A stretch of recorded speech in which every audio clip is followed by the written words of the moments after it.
And now, the second part of this closing session, we will have the honor to be with Rutger Hoeskstra. I hope I pronounced it correctly.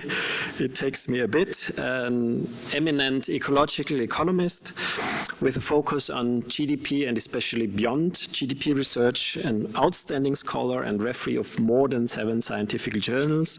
He has worked with virtually every major international organization, which links very interestingly to what we have just heard. United Nations, OECD, World Bank, and now International Monetary Fund. He has written a book on his insights, Replacing GDP by 2030. That's quite soon. I guess you will achieve it.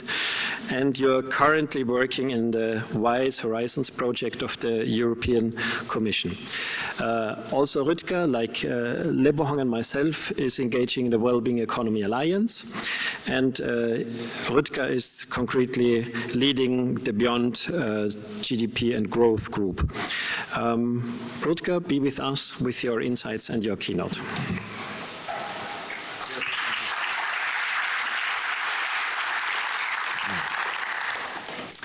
Thanks. Yeah, the sound is working.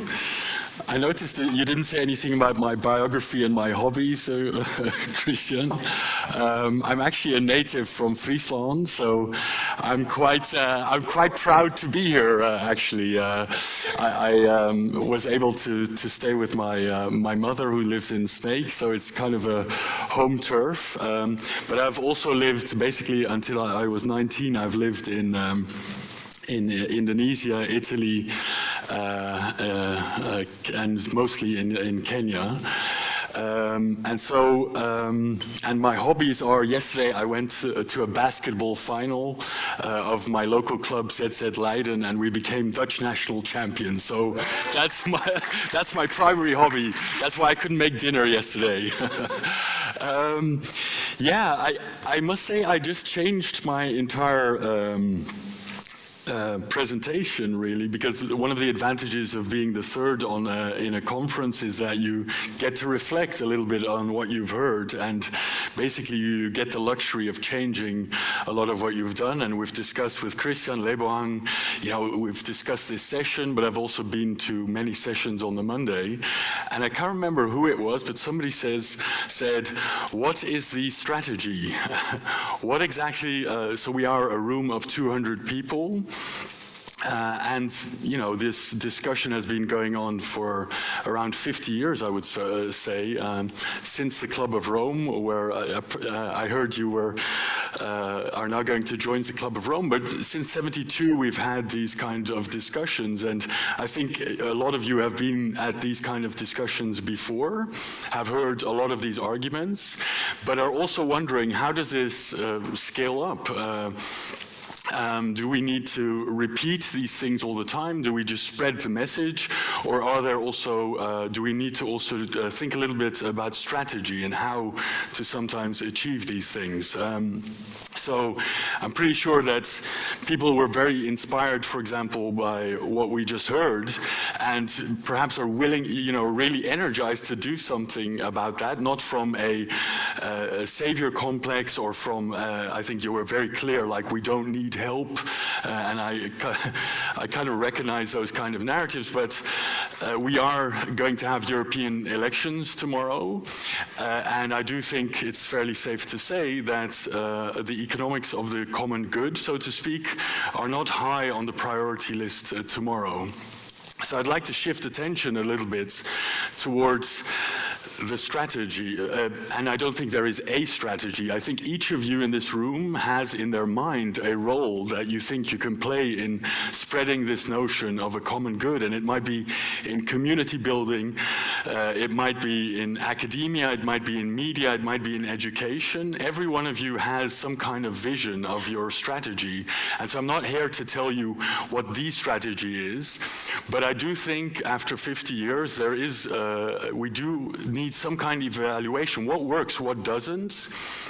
What might help you? And so I'll be going through a couple of things that I think might be useful for you to know. Maybe some of those things you really hate, others you really like. maybe you hate everything. In that sense, I don't mind as long as we have also developed strategies. I think one of the questions, for example, just now was like, what can we do next? I think it was from an engineer, and I think that's basically what I would like to dwell on a little bit. And so, as I said, it's more like a test case for your own strategy, questioning your own strategy. How do you contribute to this distinction, and not in a superficial way? How concretely do you see yourself as a change maker, and could you be more effective? Now, I have 6 strategic insights that might be of use to you from 3 different perspectives, and then I'll also be describing the strategy that we have in our project, Wise Horizons, which is this European project that we have. So first and foremost, something that I've been very, thinking about a lot, and I haven't heard, at least on the Monday, I didn't hear a lot about this, but just the current situation we're in for the last 10 years with polarization, social media, and also this fact that my feeling is that we are living in a time that really needs progressive politics. I think the analysis of inequalities, whether they're global or within countries or ecological crises, we need progressive politics. But as I said at the last elections or at the European elections, those are not really coming to fruition. So that's something that has, that keeps me very preoccupied. Second thing is, can we learn actually something from the way that the neoliberal agenda was created? Are there certain lessons to be taken from that? And there's also a lot of international initiatives that you might think are fruitful, or you might really hate, but they are coming, and actually knowing about these things is probably the first part of the strategic thinking. So the first I'd like to say is just this issue of polarization, and also this idea that where it's becoming ever more difficult actually to talk to each other even about certain issues. The communication does seem to have become much worse in the last 10 years, and that really, one of the inspirations, and I'm not saying this is the whole answer, but one of the thinkers that I think is very important in this field is Jonathan Haidt. And he basically, I also use it on my students actually to kind of test what is your morality, what are the foundations of your morality. And he actually has an empirical foundation to look at what your moral leanings are. And I give a course on Beyond Growth, and of course you might guess that the students are very progressive, very activist, they really want to change the world. And I used his framework to actually show them that that type of morality triggers on 2 moral foundations, and that's care and fairness. So progressives are very, very focused, and in the last 3 days you will have heard a lot of discussions about care and fairness. These are the core beliefs of a typical progressive. Nobody is a perfect progressive, perfect conservative, whatever. Everybody's a mixture, of course, but care and fairness are very important to that audience. Conservatives, on the other hand, have moral dimensions that are very different sometimes. So hierarchy, loyalty, sanctity, things to do with community. And so actually why this is important is that if you are trying to advocate your story to an audience where you know it's progressive, the framing of what you're trying to say, you trigger those kind of emotions of care and fairness, for example. But if you're trying, and that's what really when you want to enthuse the base, right? You want to make sure that there's a lot of energy and excitement. If you do actually want to expand the base and you want to look at people that are adjacent to extreme progressives, then also be aware that in your framing you might want to change a little bit around and also acknowledge that there are some other moral dimensions to these other aspects. And one of the controversial things that Jonathan Haidt basically says that because we are sometimes unfamiliar with these other moral leanings, progressives actually win or lose too many elections, which is perhaps an indication of sometimes why are we not capable of arguing these things in this world. And another great article is that social media has made this situation far more extreme. So this lack of conversation has become far more problematic. Second kind of area where you might obtain some insights is the history of the economic growth paradigm. This is a graph of the number of countries that measured GDP, and we're kind of used to 200 countries developing, having GDP figures. But if you go back to 1900, there were only 9 countries that had ever measured GDP. This is a graph from my book, and I went painstakingly through all these UN documents. But so it was built. This is a project where statistical offices all over the world were built to actually create these numbers. Now, of course, one of the crucial aspects was that at some stage there was a harmonization process where an accounting structure was created, and that was around the 1950s, and that will play a role in the rest of this story as well. Now, that also had an influence on the discussion at the macro level. So I do a lot of research together also with master students about the narratives in society and the words that are being used. And this is the electronic archive of the New York Times, where it shows you how often the word or what share of articles in the New York Times have the word economy, economic, or economic growth. And during the Great Depression, only 2% of the articles in the New York Times had the word economy in them, during the worst financial crisis of the last century.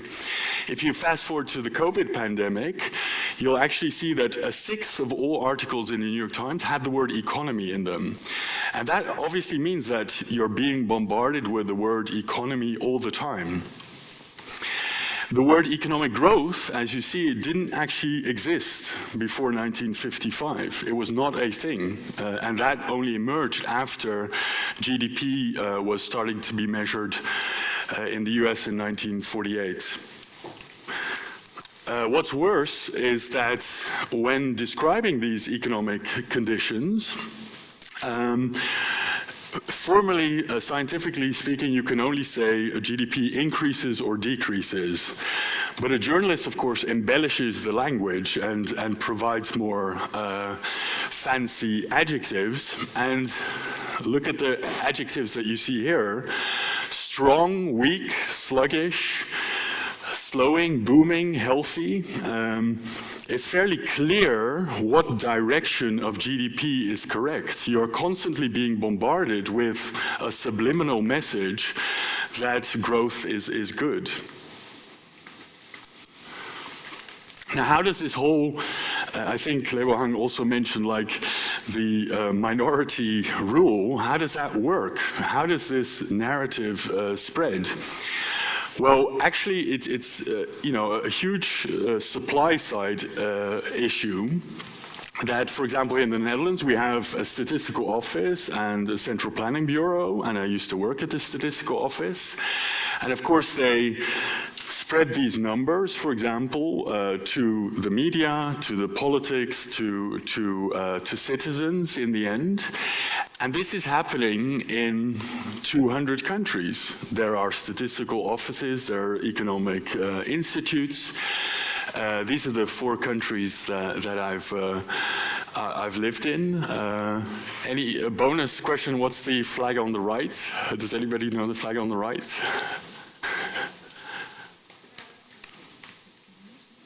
Grenada, the nutmeg island in the Caribbean. But so this is happening in all these countries. Basically everywhere there is this juggernaut of a GDP multinational. And in a sense, what has happened is that because of the adoption of this system of national accounts, it kind of acts as a dictionary where we have the words to describe the economy that then turn out in the New York Times and in all the other newspapers of the world. Now, Christian did ask me to also go into this issue. He's not here at the moment, but Christian, for example, had that idea that we should be really focusing on the idea that economic growth and GDP growth are not the same. So we should really define the economy in a different way. And in a way, you know, we could create a website where we explain that difference, and then, you know, that would get a lot of hits if we all promote that. But at the same time, on the opposing side, basically, there are statistical offices, economic policy institutes, international institutes that are spreading the other narrative that economic growth and GDP growth are exactly the same. And that's why you do need a strategy. Christian, I was just on this slide. I was just describing that if you do have the strategy to convince people that economic growth and GDP growth are not the same, then we need to be cognizant of the GDP multinational that's constantly bombarding us with the opposite message. And we also need then a strategy of communicating the opposing viewpoint. Then the third element that you might find some strategic insights in is the international initiatives. And the basic foundation of at least the beyond GDP space is that we have, after 50 years, we have hundreds of different systems with all different terminology. I've learned a new indicator. I don't know whether she's still here, but we have an inventor of a new index in our midst, a bachelor student that created the As Well index, which I didn't know previously. And of course, the economic of the common good. But just from an organizational perspective, I do think there has been a growing idea that this is not a very powerful way of framing the debate.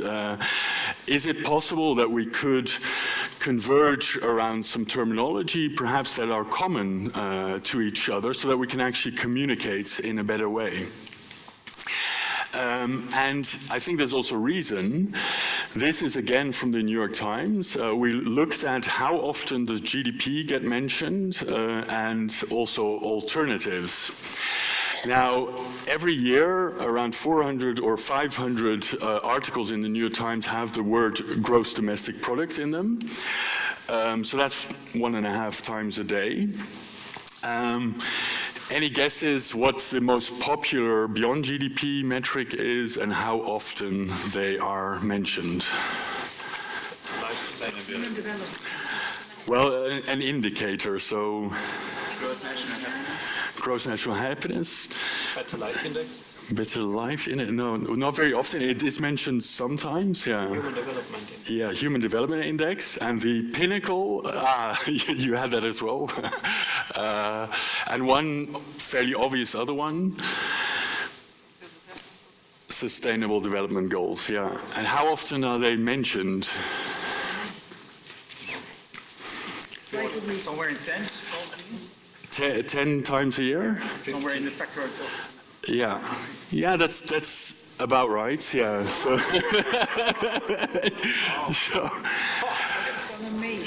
yeah. So, and I think when we are strategizing, so maybe we don't want to be in the New York Times. Maybe we want communal.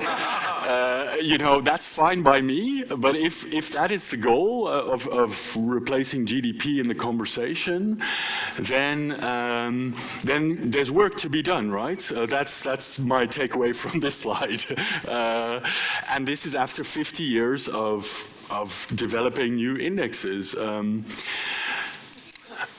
Then I think what's very important is that you do know I think there is a convergence around terminology happening as we speak. So in this word cloud that you saw, there's many different terms being used, quite often synonyms actually. And there is convergence around a framing of the words, which I think foundationally they're from the Brundtland and Stiglitz reports. I won't go into the concepts of those, but one was, of course, the defined sustainable development. And the other is a quite well-known report from 2009, and that basically has laid a conceptual foundation below, underneath these measurements. Now, what you might not know is that the system of national accounts is currently being revised. Sometimes people that criticize GDP don't actually know that it's updated once every 10 to 13 years, and new discussions, new things turn up. And at the moment it's being revised, and the second chapter is going to be called Wellbeing and Sustainability. So in the handbook of measuring GDP, they are kind of already acknowledging what we all know already, that well-being and sustainability is not the same as GDP growth. The second point is, there is a process by the Secretary General called Valuing What Counts. It's a bit murky at the moment, but apparently at the Summit for the Future in September, there will be a launch of this effort. And there they're trying to see whether globally they could agree to 10 to 15 indicators for beyond GDP. There's also a UN network of economic statisticians looking at a framework for sustainable inclusive well-being. There is, at the European Commission, there's efforts after the Beyond Growth conference. And there are also 6 projects one of them is the one I coordinate, but there are actually a lot of sister projects, we call them, that are looking at Beyond Growth. And the OECD also does this work. Now, whether you like international organizations or not, I think it is good for you to know that this is coming, because I do think it affects what you do and how you frame things. Now, as you saw, there is already a little bit of terminological convergence happening, especially this notion of well-being, which is in the Well-Being Alliance and in multiple other fields. It really is catching on that we're trying to strive towards the good life. Then there is the dimension of inclusion. Is everybody on the planet really profiting from these developments? Are there disparities within countries? So that's the distribution of well-being. And then there's the future aspects of well-being, which is sometimes framed as sustainability. And I think these are particularly good terms because, linguistically speaking, they also provide us with nouns. As you saw from the graphs that I had from the New York Times, we need nouns, we need adjectives, and we also need to be able to define the societal goal. And so it seems as if there is a convergence around inclusive and sustainable development. Of course, still loads of divergence. Maybe we'll have something different at some stage. I'm just, as kind of a trend watcher, trying to show you that it does seem that we're going towards this direction, and if those words capture the kind of stories that you want to tell, then maybe there's an advantage also in telling the story with the same words. So the 2 insights from each of those perspectives. In terms of winning these elections, I think we should also be sophisticated enough that we know how to fire up the base with the morality framework that we have, but we should also be expanding the support that we get. In a sense, I think I would agree with Jonathan Haidt that we are losing too many elections. Second is get to grips with the social media era. I think our more nuanced or our visions of the world for some reason are sometimes very difficult to get across in that world. I have no clue how to do that, but then economic growth, I think what we learned there, it wasn't just a metric, it wasn't just a model, blah, blah, blah. It was also a linguistic and narrative revolution of which the New York Times, I think, provides some evidence. And what is most important is that it's not just a matter of content, there is a megaphone, a subsidized megaphone of statistical offices, economic institutes, projecting GDP is great, GDP is economic growth, growth is good all the time, and it's a subsidized megaphone. And when we are doing a strategy, I'm nearly done, just only Wise Horizons. If we do have a strategy, let's be conscious of this. The task is not just to explain what's wrong with it, but to actually implement something. Then there is this convergence that I'm personally quite enthusiastic about.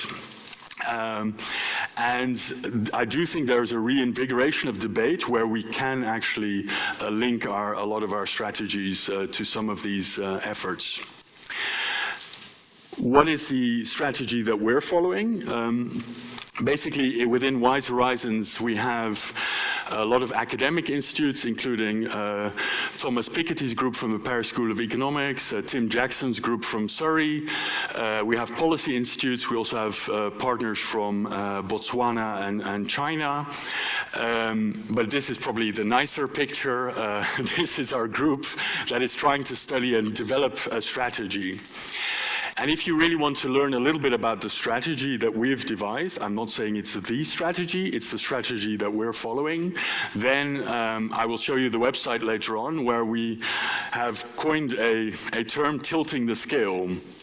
And this is really where we have kind of the theoretical foundation of how we see, how we might be able to change some of this domain. And the theoretical framework is built on this scale, where we ask ourselves the question, how come so many ideas, which are in the bottom left, the public sentiments, the frames, the paradigm, how come so many ideas don't make it into public policies? And we have developed a theoretical framing where we basically say public policies actually have different layers. There's the technical infrastructure, the governance, which is kind of foresight, like net zero, or we have economic goals in the future. And there is, of course, the policies. And in this report, you can find all of these issues. And on the technical infrastructure, that is where, you know, we need to go beyond GDP, we need to go beyond to the system of national accounts, and we need to go beyond macroeconomic models. Just one illustration. This is an analysis that we've done of the indicators that are in this space. So that word cloud you saw is actually far more common than you think.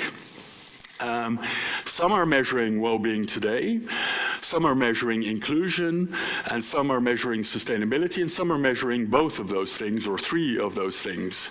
And so actually we are far more common than we sometimes think when you're looking at the metrics. This you can find on the website that I'll be showing just now. Final slide.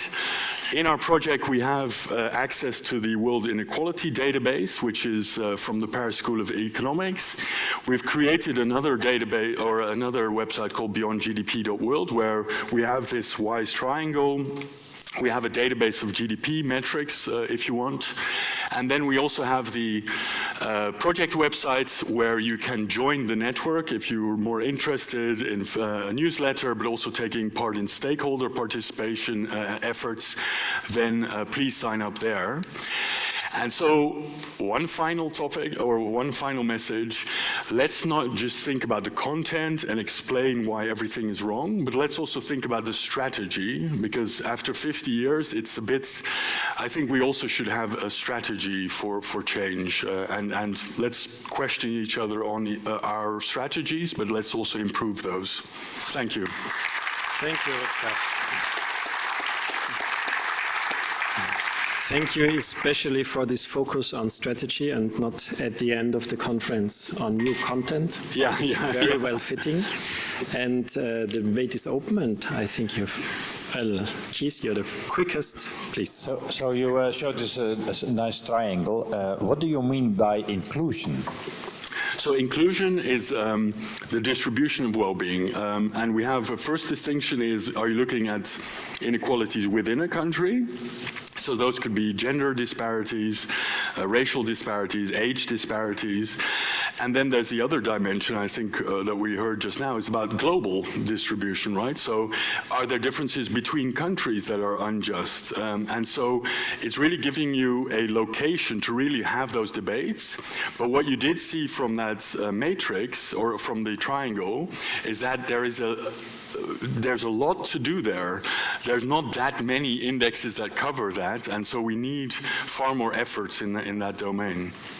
Thank you for your eye-opening presentation. Here, Ellie and your neighbor then. Okay, thank you. Thank you for the converging terminology. This is very strategic. And I was just wondering, the word justice I didn't hear, like climate justice, for example. That is your reflection on that. I think so, like, these I think are top level, top level words, but of course in every dictionary, in every narrative, suddenly you also have more words, right, that emerge. And I think justice is very much a word that you could use in the description of the inclusion part. And I think there, again, there's a parallel with the history of GDP. If you look at the history of GDP, the first period was actually very mixed economy, macroeconomists, which basically believed in, fairly large government working with a vibrant business sector. And then we got the neoliberal age. And when the neoliberal age came, they didn't change the word for economic growth or the economy or whatever. They didn't even change the SNA, but they did add words to make their argument. So they started to talk about free markets or deregulation. So underneath, it's not as if these are the only three words that you would have to describe what you want to describe in your narrative. But I do think, these are focal words that if you find them useful, I do think as a community, if we talk about these words, people that haven't heard them before will actually start using them. The example I usually give is that when a journalist phones me and, there's one article a year in every newspaper about beyond GDP, right?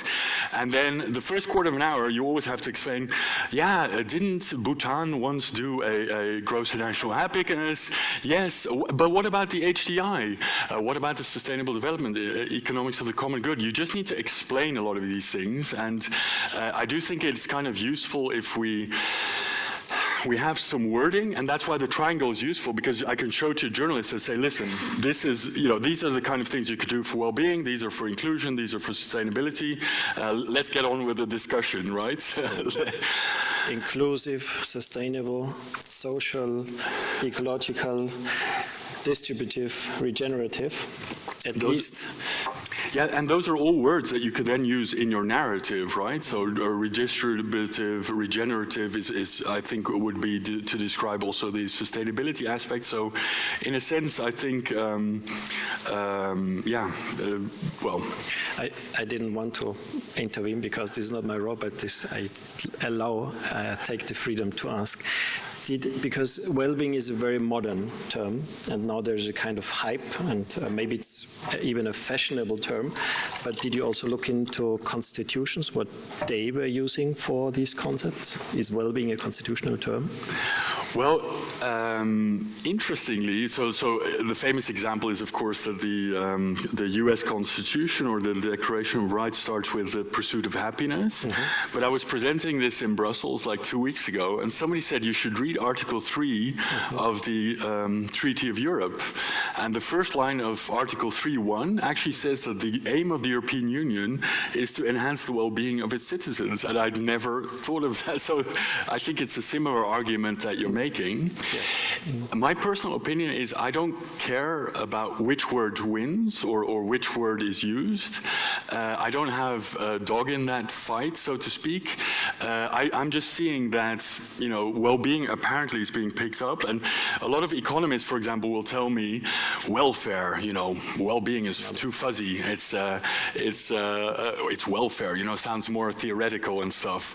And then I tell them, listen, your own system of national accounts, chapter 2, you might not know it's changing, but that's actually going to not adopt welfare, it's going to adopt well-being. And so you also, sometimes you need some knowledge of these systems to actually know whether, because otherwise, economists will keep saying welfare, that's what I had had in my theoretical books. Welfare is in the U.S. Constitution, different from the Declaration of Independence. Yeah. But no more on these words. The next microphone is on the Ellie's neighbor again, please.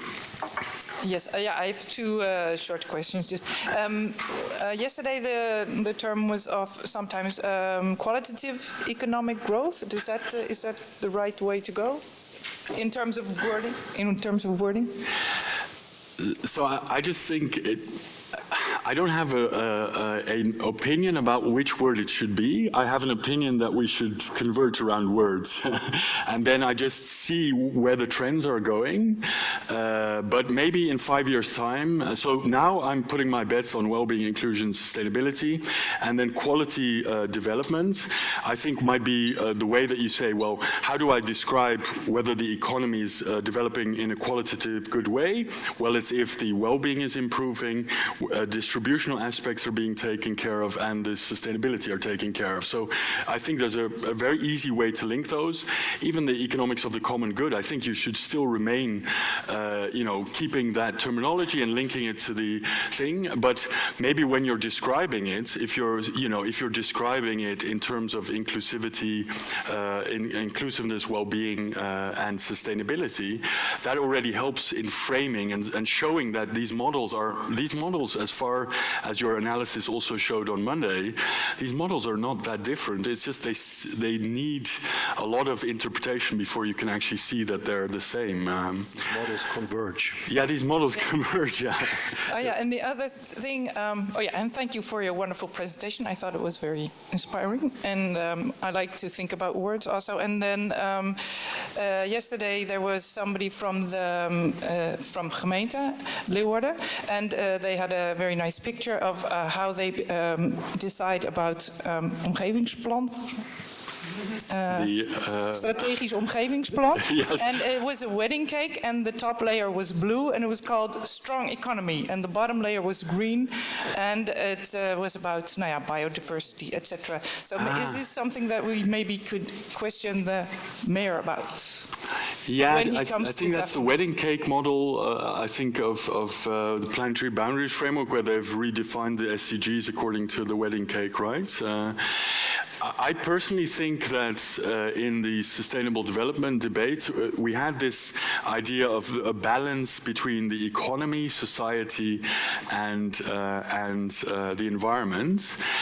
And I personally don't find that a very fruitful way of framing it. I know it's very popular, but what is a balance between those things? I think you need to define the goals, and I think Christian also said on the first day, the goals are actually to enhance well-being now and in the future, and to make sure that distributions are fair and just.